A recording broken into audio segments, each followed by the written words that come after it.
যদি আগুন লেগে ধ্বংস হয়ে যায় পৃথিবীর সব বইয়ের দোকান, তবু বিশ্ব থেকে হারাবে না পবিত্র কোরআন। ঠিক কিনা বলেন? যদি আগুন লেগে ধ্বংস হয়ে যায় পৃথিবীর সব বইয়ের দোকান, তবু বিশ্ব থেকে হারাবে না পবিত্র কোরআন। ঠিক কিনা বলেন?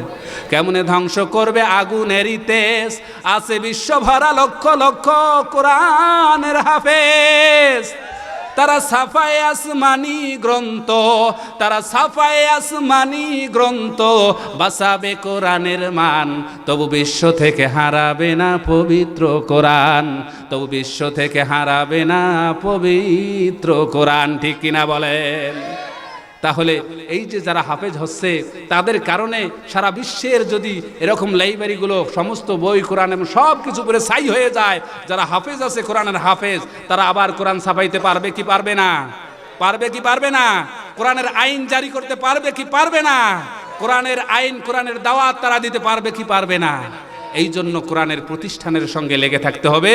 ওমা তৌফিক ইল্লা বিল্লাহ। আল্লাহ তাআলা সকলকে দিনের পথে চলার তৌফিক দান করুক। সকলে বলে আমিন। আসসালামু আলাইকুম ওয়া রাহমাতুল্লাহি ওয়া বারাকাতুহু। আল্লাহ তাআলা সকলকে দিনের পথে এবং আল্লাহর আইনকে বাস্তবায়ন করার তৌফিক দান